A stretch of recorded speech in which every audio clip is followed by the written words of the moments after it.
going on? How's it going, Wayne? Living the dream. He was just asking me, he's like, do you know this guy? I'm like, kind of. He's like, how'd you meet him? Oh, a friend set us up when you were trying to play Valorant. He's like, you teach him how to play Jet. And I'm like, dude, this guy's a professional Counter-Strike player. Like, what the fuck do I have to offer him? I actually played Jet Pro in Valorant as well. But definitely not because of me. This is like... Well, you taught me a thing or two. How's everything going? Not too bad. Not too bad. How's well, actually, I feel like you're making waves because yesterday he sent me a LinkedIn post talking about pro Counter-Strike player retired switching to golf. It's on LinkedIn. And then we were just eating lunch and I open up Twitter and I see Dust 2 automatic retires to play golf. Yeah. Like, I don't know. I don't know what's up with the CS. You know, HLTV posted it as well. And then I think they got a lot of like comments saying like, what does this have to do with Counter-Strike? And I'm like, yeah, what? Like this has Counter-Strike. I don't know. Must be a slow day. Yeah, must be a slow day. Yeah. All right, let's start off with a intro and also how did you get into gaming? Okay. Well, yeah, I guess my name's Timothy Ta. A lot of you guys probably know me as Autimatic. How did I get into gaming? Yeah, my dad would just drop me off at my cousin's house, and my cousin played like, I don't know, back then it was probably 1.5, I think. 1.5. I don't know, like one of the early versions of Counter-Strike, and yeah, he would be playing it, and then I would just be watching him, and then when he would hop off, I would like get my turn to play, and I would just play like gun game or whatever. So that was when I was maybe 8 or 9, somewhere around there. And so that was kind of my first like introduction. So, and then I would just try to go to his house every weekend so I could play a little bit. So, yeah. What was it about Counter-Strike that hooked you? Yeah, so I mean, I actually had an Instagram reel where I talk about this with golf, but pretty much the fact that I sucked was like the thing that hooked me.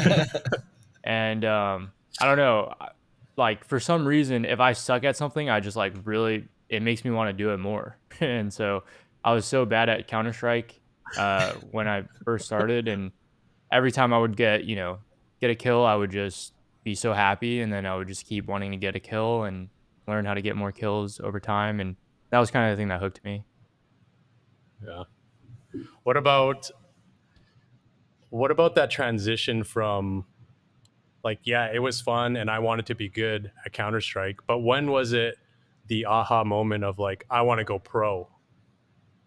I want to say like pretty much when I figured out that there was a pro scene, I wanted to go pro, because I didn't know that like back then I was just playing public servers, right? And like, yeah. I don't know about any pro scene, but then as soon as I figured out like, oh, there was, CGS back in the day, like I think it had died by the time that I started playing, but I was like, oh, there are actually like pros playing this game. And so when I learned that there was a competitive scene, I was like, okay, I want to be, a pro, or I want to be at the top level, which was like Invite back then. Yeah. And it was pretty much like instantly, but that's kind of how I've always been.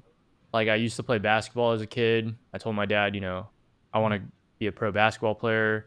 I used to skateboard as a kid. Oh, I wanted to be a pro skater. I like used to collect Yu-Gi-Oh cards, and I was like, I want to be like the best Yu-Gi-Oh player. I don't even know that was a thing, but yeah, so it's kind of always been like I normally never do anything unless like there's like a top level to aspire for. So is that the goal for golf? Are you trying to get on the tour? Well, with golf, it's a little like, that's a little ridiculous. But I do want to get really good. And I do want to play like in tournaments at some point. But yeah, I mean that it's hard, like as you get older, it's kind of tough because then reality kind of like sinks in a little bit. And like, I mean, the reality of it is that like it would be really hard to go pro in golf. That's pretty much like out of the fact that I'm even like talking about it is kind of like ridiculous, but yeah, I mean, I just want to get really good at golf. That's like where I'll leave it. Why golf? Dude, What it's it's very similar to Counter-Strike, because for one, there's a lot of mechanics, like, and you could get stuck in the weeds, like thinking about the mechanics. But I love learning about like technique and like how to develop my skill and things like that. And a lot of people who play golf, they're like, oh, like don't worry too much about your swing, just play. And for me, I'm like, I always think about it like this. Like I'm always like, don't you think Faker knows every mechanic there is in League? Like 100% he knows, like when I was competing in CS, I knew every mechanic, I knew every play, I knew like pretty much everything about the game. I think. I mean, obviously I can always learn more, but yeah, so and it's the same with golf. There's just so much like nuance that it's very addicting to just like dive into all these different rabbit holes. So that's like the first thing is just there's a lot to learn about. Then the second thing that is also very similar to Counter-Strike is just like mentally you just have to be very I don't know if strong is the right word, but you just have to have a good mental game. And that was like one thing that I think that I did well in Counter-Strike was I think my mental game was pretty decent throughout my whole entire career. And yeah, on the golf course, it just like amplifies that, because in CS, let's say you're like tilted one round, but they don't go to you and they go to your teammate. Well, you just got away with one, but in golf, you're the one that has to hit the next shot. And so you need to make sure that that you're in a good headspace, that you're already reset. And yeah. With the mental game stuff, do you think that was something like innate or you had to develop over time? No, definitely not. It was not innate. Like, I think that I always had like a really good work ethic and that I had the potential to be really good in Counter-Strike. But the mental game was kind of like the last thing preventing me from playing at the level that I could be at. And so I remember like in 2015, I joined TSM and they had a sports psychologist. And then I remember just think like back then it was kind of like pros never wanted to admit, oh yeah, I choked here, or like, oh yeah, I'm like a rager or whatever. And so when I joined TSM and I really wanted to be good, I was like, I know I'm good, but like, why am I just not good in these key moments that kind of define my career? And so yeah, they had a sports psychologist, and I was just like, let me just talk to this guy. And like, I just went out and I kind of like I just like kind of blurted out like, yeah, I choke. And at the time, like I didn't even really know if I choked or not, but I was just like, if I just say it to this guy, like let me just see what he has to say back to me. And so he gave me some books to read, so I read some of those books. And then when I joined Cloud9, I worked with another sports psychologist. His name's David Denis, and I worked with him for a long time, and we had a really good relationship. And so yeah, so I mean, to go back to your original question, it was not innate, and it was something that like I kind of had to work at a lot, and then eventually, eventually I think, I mean, it's I don't think it's a good thing to say to be like, oh yeah, I'm good at it, but it's like it's something that I figured out like my tendencies, and I kind of was able to nip it in the bud whenever I started to spiral. And that was 2015. So you were like 18 at the time? Yeah, I was 18 or 19, because, and the reason why is because like I had just dropped out of school and to go all in on gaming. And I was like, I was up like 2 days in a row. Like I would have a match and I'd be like, okay, I got to DM all night, make sure I'm ready for this match. And then like match would come, I'm like so tired. I would just play horribly. And I was like, and I just didn't didn't feel good at all. And I was like, and at that point, I didn't know what like anxiety was. Yeah. And I don't think I'm that anxious of a person, but at that time I was very anxious because I had a lot was riding on this, right? So anyways, yeah, so I just wanted to figure it out because I was like, I don't feel like myself at all. I know that I'm good. I'm not performing at the level I should. So let me just like figure it out. and yeah, so I tried to, yeah, that's when I started talking to the sports psychologist. Did you ever, I guess, how do I phrase this? In Asian culture, we don't really talk about feelings and things like that, right? I don't know if it's the same for your family, but in my family, that's what it's like. And if you were to ask me to speak to someone at 18 about my feelings, I would have told them to fuck off. Yeah. So was that something that like, I don't know, how did you come to the conclusion that, you know what, I actually want to give this a shot and actually try it? Was it just bad performances, or did you hear someone else had success with this? Was everyone on the team doing it? Like what kind of background was there? I don't really know. Well, no one was doing it at the time that I know of. Yeah. So that wasn't really a motivator. I think the thing is that I just wanted to make it work. Like I wanted to be a pro gamer, and yeah, like I said, I had like an inkling that this was like an issue, and I think when you really want something, you'll go to extremes to kind of make it happen. So I was just like, am I really gonna let this like you know, uncomfortability, like am I gonna let that stop me from getting what I want? And the answer was no. So then I just started like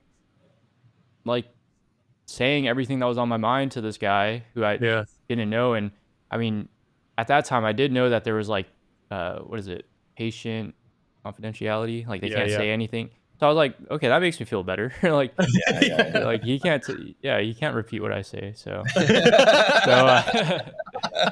yeah.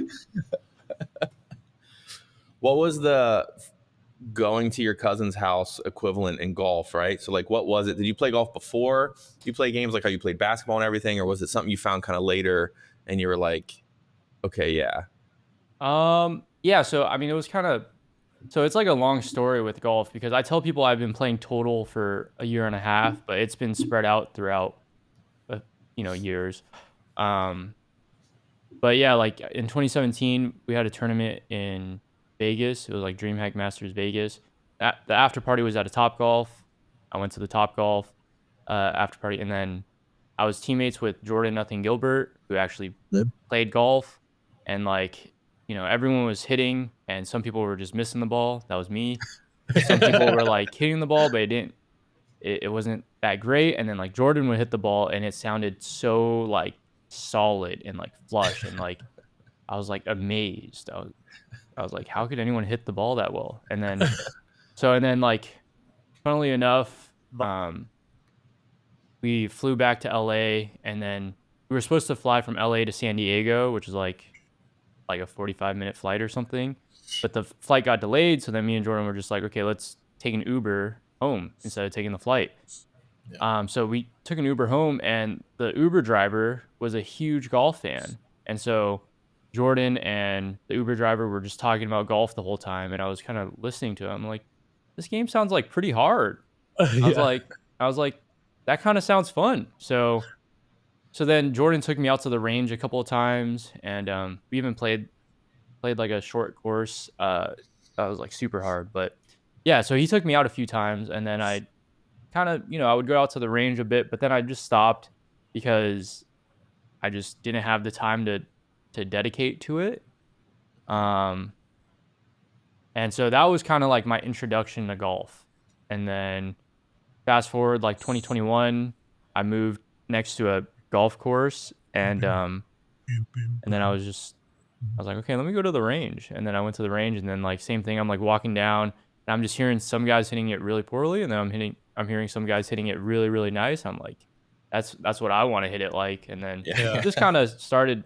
Yeah, it's like in Counter-Strike, where it's like you just feel so good once you get like that crisp headshot, it's like the same thing in golf. You know, when you hit a ball flush, you just feel really good, and then you want to do it over and over. So Yeah.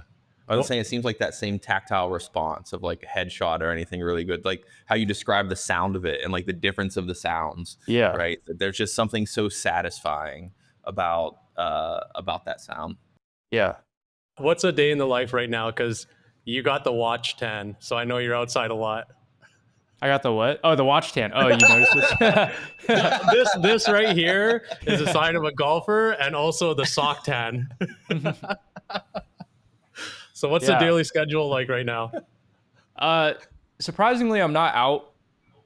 I am out a lot, but I don't go out until maybe like 1 or 2 p.m. I normally like I'll wake up and then I'll like answer a lot of emails. I'll like go hop in meetings like this one, and yeah, I'll just like do a bunch of stuff that's like not related to golf, but like, you know, like I'll if someone has a CS question, I'll like hop on a call with them and like talk to people, and I don't know, just things like that. Yeah. And then I'll normally go out around like 1 or 2, and then I'll like practice for like 2-3 hours, and then I'll like go out and I'll play 9 holes. And so probably from like 2 to like 7:30, I'm out at the golf course. And then I come home. No, I'll have dinner with my girlfriend, and then walk the dogs and everything. And then around like 10 o'clock, I'll start editing my daily TikToks. And that normally takes me a while because I'm new to editing, so I don't really know how to do it. That takes me a while, and I'm normally done by maybe like midnight. And then I chill for a bit and then go to bed, do it all over. Yeah. What is it about you that, because I find that people who are really good at one thing can get really good at another thing somewhat easily, right?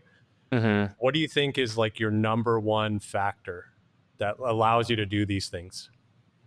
Number one, I mean, it's tough because I think I have 2 kind of traits that define me, or not define me, but that make me like strong in what I do. I think the first one is just like pattern recognition. Yeah. Like I kind of see like for instance in the golf swing, like the way that you improve your swing is like, so you have this natural tendency, then in order to like fix the tendency, you have to exaggerate the opposite extreme, and then you kind of get in the middle. And that's like one concept that like I wasn't necessarily taught the concept, but then I noticed that was what my coach was doing to me, and I was like, okay, so this is like how you do that. And then there are a bunch of things like that in terms of so there are just a bunch of patterns in golf, like how you fix your swing, how you play the course, how you practice, how you do, all these things. And so I think if I spend time around like good players, I can normally like pick up on these patterns pretty well. And then that was the same in Counter-Strike. I think like I would see the way that one guy played a scenario, and I'd be like, okay, he's this type of player. And I would like immediately be able to kind of categorize him into like a player, the type of player that I've played against in the past. And so that's like one strength of mine. And then the other strength I would say is I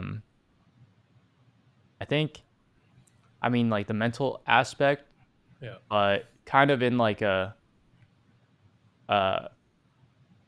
way where it's like I'm not necessarily like overly positive, but I do try to like think about the positives. Like if I played really poorly, I'll always think like, oh, I played really poorly here, but I did this really well at least. You know what I mean? And then or like not being too attached to like the score, because that's how I was in Counter-Strike. Like in Counter-Strike, when you play a pug, you're playing with like 4 other people and everyone wants to win.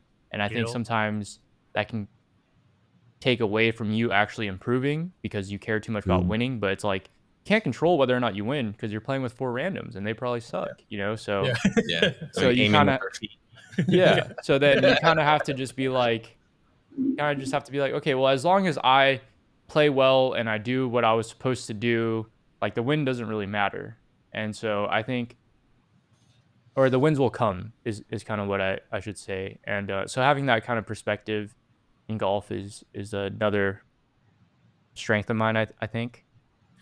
Do you think that's why some people don't make it pro in gaming specifically? Because you're talking about, you're playing a pug or whatever.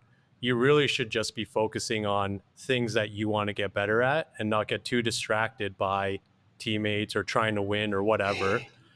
Do you think that stops people from going pro? Because they just don't know how to practice, right? They're just mindlessly grinding ranked with no Yeah. goals. Yeah, it's always a hard thing to say because I think like if you ask a lot of pros, they'll say, like, oh, you need to like practice with intention. You need to have like, a purpose when you practice. But majority of those pros probably grinded like thousands of hours not doing that. And then now they're at the point where they're like, yeah, like you should do this. But then if you tell that to like an amateur player, it's like how do they know what to practice? You know what I mean? And Yeah. what if they practice like the wrong things? Yeah, they don't know any better. And so to a degree, like I think part of it is like that people are mindlessly practicing, but I think like one thing that you can always practice is having a good perspective. Like that has nothing to do with like in game, because like for instance, if I think to myself like, okay, I need to play really aggressive this game, but I don't know the right ways to do it, I'm just getting like false feedback because I'm thinking, okay, well, I played really aggressive here, but I sucked. But it's like, well, maybe you didn't do it in the best way. So I think overall, like the best thing that anyone can practice is just, yeah, having a good perspective, having like working on their mental game. Yeah. Now that you've, what day number is it of quitting On your day job for golf? 23. Okay, so 23 days in, what do you think is harder to learn? One of the things as you've been talking that, I've been thinking about is in golf and a lot of traditional sports, you can go places where someone will kind of teach you basics and kind of teach you whatever, right? You can get, it's easier access to instruction, I think, than gaming, especially like a pro level, other than the fact that like, yeah, I'm going to go in mindlessly, or how you mentioned, people are like, okay, but what do I practice? What do I do? I don't know what the correct technique or kind of whatever is here, other than I'm just like asking people in Discord who may have no idea what they're talking about, or like watching YouTube videos, or I'm watching a stream trying to emulate somebody. Do you feel that golf has like a bit of an advantage in that sense, that you can go learn from people, you can go places and, I don't know, I've never golfed in my life, but in the movies, they have people there that you can get instruction from. Yeah. Do you think that it's easier access or easier to kind of learn those fundamentals and stuff like that? Yeah, I mean, it's definitely like a double-edged sword. Like in Counter-Strike, when I was coming up, there was very little, like, there weren't a lot of resources. Yeah. So like if I searched on Google, there might be, or on YouTube, there was like one video, and so that's like obviously not good because you don't have a variety of, sources to learn from. But then it's also like a blessing because then you got to figure it out for yourself. And like whenever you play a game, in my opinion, you want to figure out how you want to play the game and what you think is right, what you think is wrong, and you kind of cater it to like your personality, your temperament, your natural skill or whatever. And in golf, it's kind of like one of the things that I struggle with is like there seems to always be like a right answer. Like but then it's kind of like I'm not really figuring out the game anymore. I'm just like trying to go find the right answer, that someone else thinks is the right answer. And I mean, I'm not an expert. I suck at golf, so it's like I'm saying this, but it's like I don't know shit. But that's kind of part of the fun is figuring out a game and how you see it, and kind of creating like these pillars of like fundamentals that you will abide by. And so yeah, on one hand, it's like really, it is nice because you can always find, you know, a video or an article on like whatever topic that you want to become more knowledgeable on. But then at the same time, it's like also overwhelming because, for one, if you're like an inexperienced golfer and you look up all these articles, you'll see that like some of the information is conflicting, but it's because like who are you, like who is that article talking about? Like you don't know because you're new, right? And like if you listen to like some of the videos where like Tiger is talking about like how to do certain things, like there's this one video where like Tiger's explaining this technique and then another pro is like listening. He's like, dude, can you just like say it in English? Because Tiger's just explaining. Yeah, because Tiger's just like explaining these like abstract feels that he is feeling in his body, right? Yeah. And it's yeah, I mean, basically to sum it up, it's just hard. It's a double-edged sword. Like sometimes too much information can take away from like the fun of figuring it out by yourself. And then also if you don't have like a filter to kind of know what applies to you and what doesn't, then yeah, it could be very confusing. So you're not taking all the advice from your comments? Well,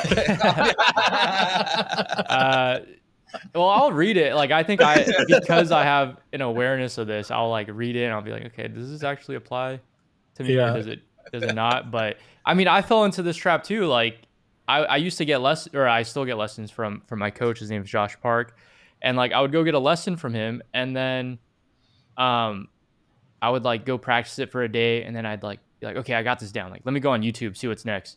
So then I would like go on YouTube and then search up like all these videos about like swing tips. And then I would go back to get the lesson. And Josh is like, what happened to what we were talking about? Yeah. So basically what I do now is like, I get all my information from like one source, and that is my coach, because he's seen my swing. He knows my tendencies, my faults, my, whatever. And so I try my best not to like look at other sources because I'm still new, so I don't know what applies to me and what doesn't, right? So yeah, golf's a funny thing because like I have friends that are decent golfers and we'll go to the range and they're like, yeah, like you said, they'll hit you with all these technical terms. And I'm standing there like, I don't know what any of that means. Just tell me what I should feel in my body and where I should feel it, right? And then I'll hit it and then it'll be good. And then we'll go play on the play a course. And you're just standing over this ball with a driver and you just get this urge to try to crank it as far as you can. And everything just goes out the window, right? So it's such an interesting thing. Yeah, I just imagine I would be trying to Happy Gilmore everything. Oh yeah, like that's get a running start. Yeah, swing for the fences. That's probably why you don't see me on a golf course. Well, we got to get out one day. Oh boy, a day I feel ready to be embarrassed. We got to we'll go with Tim, and you can teach us. Yeah, I can't teach you guys anything. I need to be taught. So you're on day 23. Mm-hmm. Have you been seeing improvements? Here and there. I mean, it's kind of like one of those things where I mean, I'm so new and I'm just like, the way that I see it is like I'm getting the hours in, and there's no way around it really. Like majority of the guys that are really good at golf, they've been playing their whole lives, or they've been playing like 5+ years. It's really rare that you see someone who like just picks up the game and all of a sudden they're like super good. So yeah, I'm just putting in the hours and I have some good days. I have some really bad days. But I would say overall, yeah, I see like small improvements. What's the goal? Like, what's the score that you're trying to hit? Oh, so I'm trying to get my handicap down to scratch, which is like, for anyone watching, that's like basically being like Radiant in Valorant. That's like being Challenger in League of Legends. That's like face at level 10. I would say, yeah, that's kind of my goal, is to get to that level. And also to put into perspective, I'm probably like maybe like a silver or like a gold level player in Valorant. I'm assuming most of, that's like kind of where I'm at. Scratch golfer is not just Radiant, it's like top 10 Radiant. You think so? I think Uh, so. Yeah. No, I would say. Because if you think I would it's say high, like but yeah, I would say like top 50, top 100 or 50 to 100 in Radiant is like plus handicap. So that means like you're shooting lower than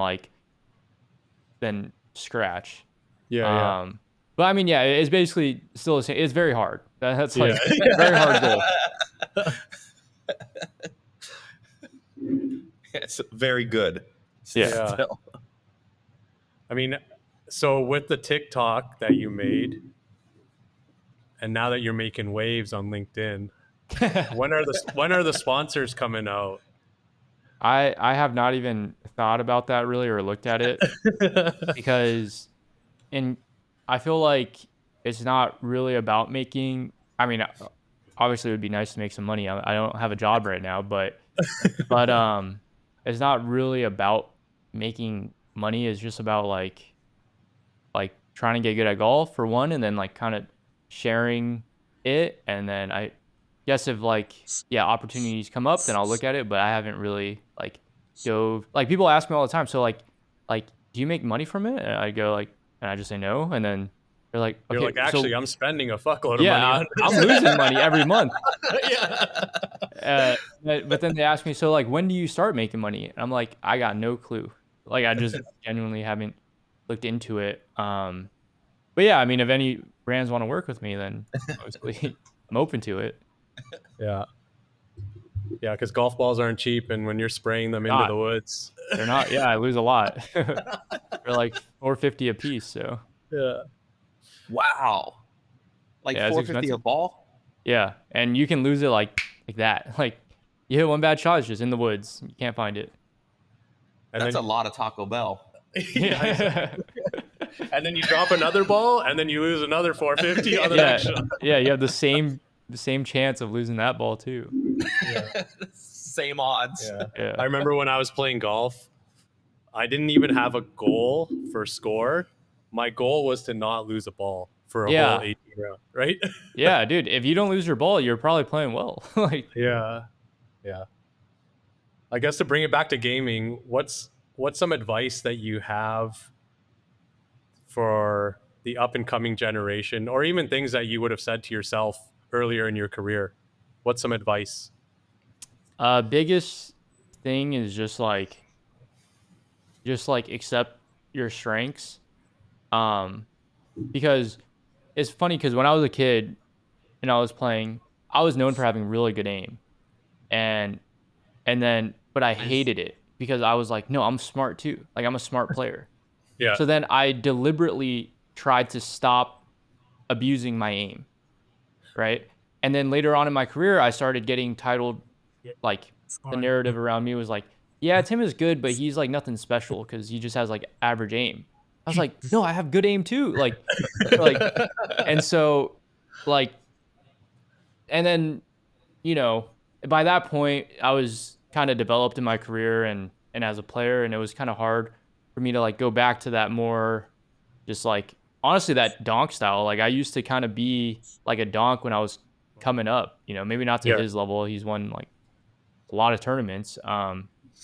But yeah, I used to have like really good aim, and I didn't like that I was being called like an aimer, and then I wanted to be a smart player, so then I started being lurky and like that kind of player, and then I wasn't happy with the way people were seeing me then, and so I think it's just kind of like just like accept whatever strengths you have and kind of like build on it, and then as long as you work up your weaknesses and they're not like a huge detriment to your game, I mean, I think it's like most of the time it's workable. I think that's like one thing that I always like chased throughout my career is like I never wanted to have like a weakness, and I think I put in too much time into my weaknesses, and it just kind of like almost like made me lose my identity as a player.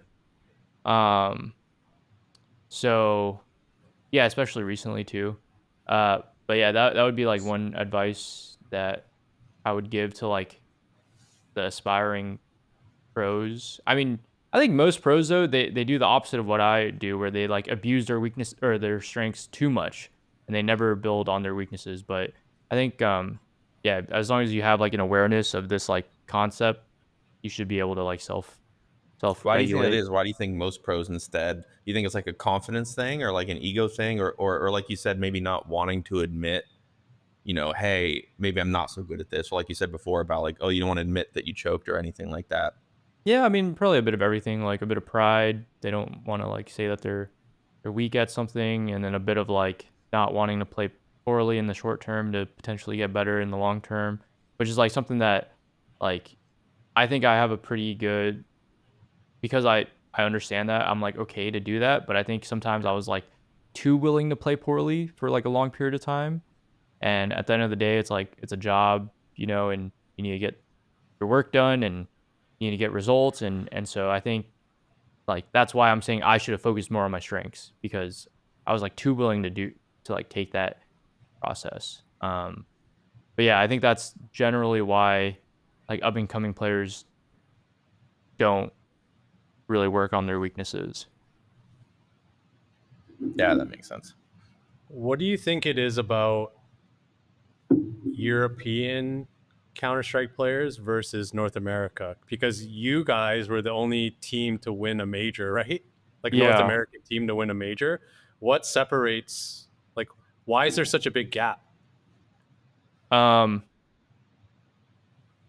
Well, I think it's like, so it's hard to say why it happened in the first place. I mean, there's all the obvious reasons that people say, like Europe has more support, they have a bigger player base and all that. But if I were to just like focus on like NA and like our mentality and like what kind of separated NA today and NA like back then, is like I think back then, like especially our team with like me and Stu, I think like we had like vision in a way where it's kind of like, okay, we're beating these like NA players, but like what's gonna work in Europe? Like Yeah. is this gonna work in Europe? And I think Stu was really good at like determining that as well. And whereas nowadays it's kind of like, okay, what's gonna work in NA? Like, but then like, and what works in NA is not gonna work in Europe. And but then people, because they don't have the foresight to be like, okay, like we, even though this works, like we need to like tweak it here, we need to do this in case this happens, because they don't have that. When they go to Europe, they normally lose.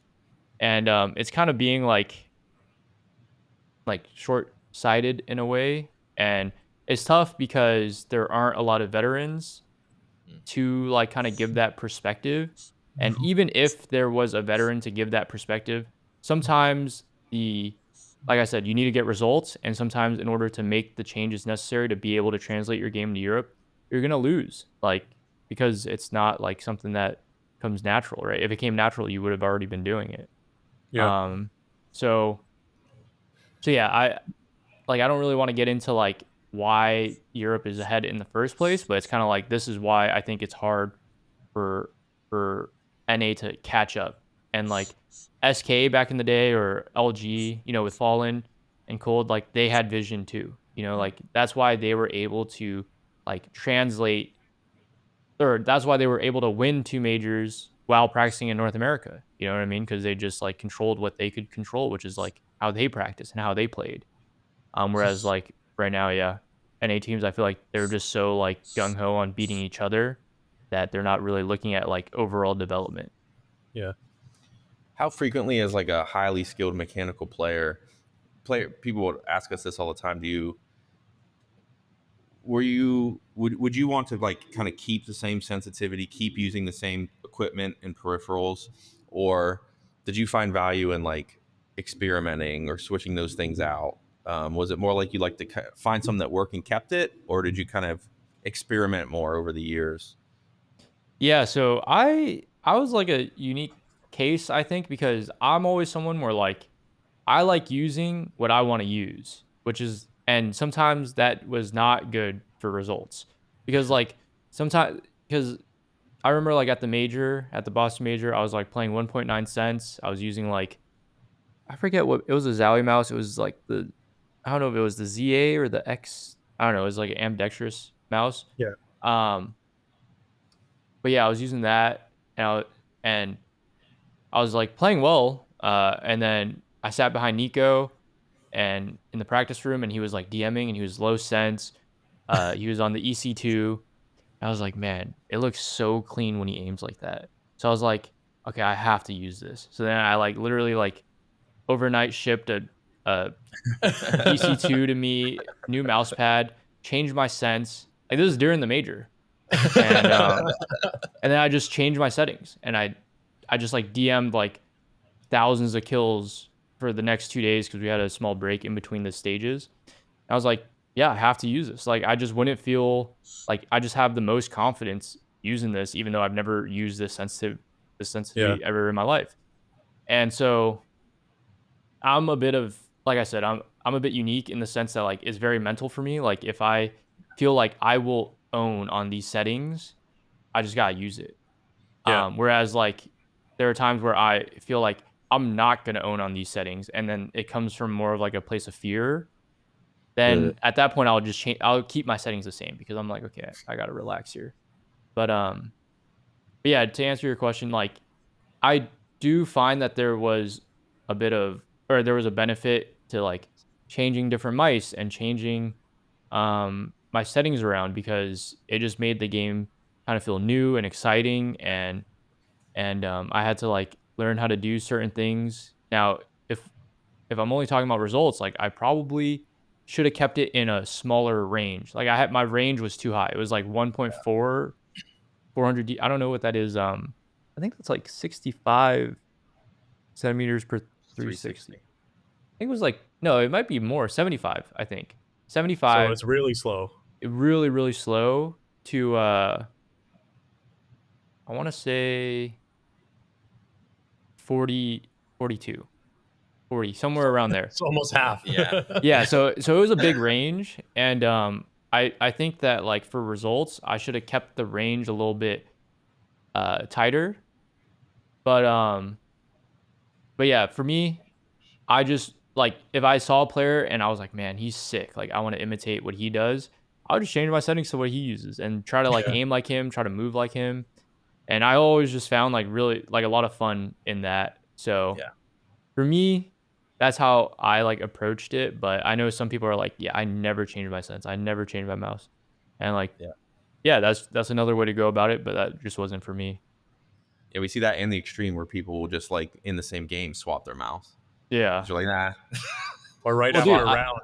I have like so many mice just like on top of my computer. Like, I'll be like DMing and like I have a bunch that I can't grab, but I'll just be DMing and then they're all plugged in and I'll just like, okay, let me try this Just one out. hot swap them. Yeah. You were talking about finding inspiration in other players. What were some of those players that you looked up to early in your career? Early if in my any. career. You know, back in the day, it was just like a lot of pug stars. Like what I did was I would just watch demos of like these guys that back then there was this stat called skill. I don't know if probably a lot of people don't remember, but like, yeah, it was called skill and it was basically like how many kills you could get without dying. And so a lot of these guys were like just baiters. And so I would just like download like anyone with high school, I would just download their demos. Okay, what are they doing? What are they doing? And these guys were like actually like baiting so hard. But then I would just like copy it. I would just copy it. And then I would find a guy with like high skill and then I'd watch his demo. I'm like, wait, this guy has like crazy skill, but he's like actually like aggressive. And then I would just like be like, wait, that's kind of sick, you know, like because he's getting the skill without playing for skill. And then I would watch him and then so there were like a bunch of guys back in the day that I would watch their demos and then it kind of and then once I learned about the pro scene, I would like watch some of the guys in the pro scene. So yeah, I mean, I haven't given any names, but it's just because like it was so old and like also one of the guys that I watched a lot, he has like a bad word in his name, so I can't really say it out loud. But yeah, a lot of like old school guys like that, and then honestly, like when you start watching the pros, like I don't mean to sound arrogant, but like when I started watching the pros, I was like, these guys aren't that sick. Like I could do this. Like I could do what they're doing, you know? Yeah. And so a lot of my like development was like watching these huggers and then like taking everything that they did and then like putting it together based on the pattern that I had picked up on, when I started competing. Do you think players will accelerate when Valorant has a demo system? Because even similar to what you were just saying, I remember being 14 years old and watching HLTV, but HLTV back then, you just join it and then you could watch anyone's first person point of view, right? You didn't have to watch whatever the casters were showing. And I remember just watching players and just straight up copying, Yeah. right? This is what they were doing, so that's what I'm going to do. But right now in Valorant, they don't really have that opportunity to do it, right? Do you think that players will get better faster when that type of system comes out?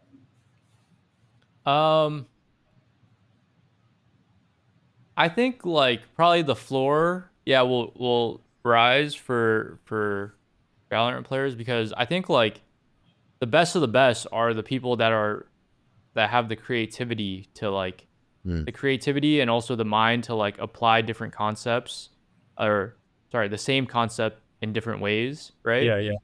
And so I think like the best of the best would stay there for longer if there was no demo system.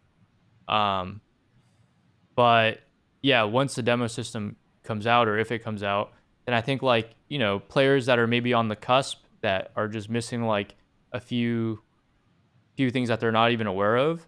Like I think those guys will probably have the potential to get better. When a demo system comes out.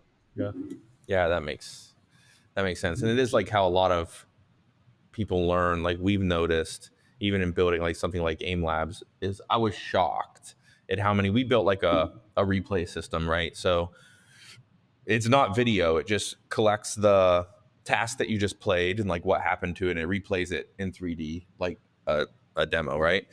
And we're like, I wonder how many people are like watching these things. Is anyone watching anybody else's like replays? Because you can see your own at the end, or you could go into like a couple screens into a leaderboard. And we saw that people were watching some of these clips like millions of times. They're watching like millions of views on replays. And they're going like, how do I get better? What do I do? And like learning through that imitation, even if it's just kind of a simple step to do so, is so natural and I think so powerful in helping people get better. Yeah, that's what I did before you guys had that system implemented. Was I would just like type it into like YouTube, like whatever scenario, and then like world record. And I would just watch him, and I'd be like, okay, this guy's like very smooth, and I'm not being smooth. So like, let me try that, and then I'd be like, oh, this guy's like super fast. Like, let me try to speed it up, and so yeah, I agree. Like, I think sometimes like you don't need to like pay attention necessarily. You just need to see like the overall like what does it look like. You know what I'm saying? Yeah. And with mechanics, that is definitely like a huge like if you try to pick apart every single mechanic, like you're not going to be able to do it. You just kind of have to like look at it and be like, okay, this is what I noticed, and then just try to imitate it, like you said. Yeah. It's like learning a lot of things. Just show me how to do it, and then let me do it. Yeah, and then like once you like get a base of understanding, then now you can get into like the specific mechanics. Once you're trying to like really optimize, but that's in my like just watching it goes into the category of like putting in your hours. You know what I mean? Like you're just trying to get to the point where you can get more specific. And then you can add your own flair after. Yeah, exactly. Well, we're coming up on the hour. Do you want to do any shout outs? Shout outs? I mean, just like really shout out to like all the fans. Like it's actually crazy because like there are so many fans that just I didn't even know that I had that just came out and were like, dude, like I used to watch you, like back in the day and whatever. And they're like supporting me on the golf journey, which is really sick. And then like a lot of CS players and some of the, the people that I'm closest with in the CS world, they're also supporting me and my parents are supporting me. And this, I was actually not even going to do it. I was like, dude, like like this is crazy. Like I'm not going to do it. And then my parents were just like, no, you should. Like, why not? And I was like, you're right. Why not? You know, like what else am I going to be doing with my time? I'm going to be playing golf anyways, so why not, Yeah. you know, post about it. So yeah, and then also my girlfriend who's like very very supportive of my yeah, endeavors. She's definitely a shout out to her, and then also, you know, my manager and just yeah, anyone who's supporting me. Actually, I got one more question. Okay. What's harder, being a pro player or trying to make it as a content creator? Oh, definitely. Huh. That's actually. I was gonna. I thought I had like a definite answer, but it's actually. I think for me, being a content creator, Yeah. because the pro side of it is like just something that like I would do no matter what. Like I just always want to be like really good. But the content creation like process is definitely something that like is very tough and anxiety inducing, and like also just like, you know, the world of social media is just so like addictive, but in a bad way. You know what I mean? Like you post something, you're like, how many likes does it have? How many likes does it have? And then you just have to like forget about it, you know? And yeah, so I think it's hard for me to be a creator, but I'm, you know, I'm learning about it Yeah. and I'm getting better at it.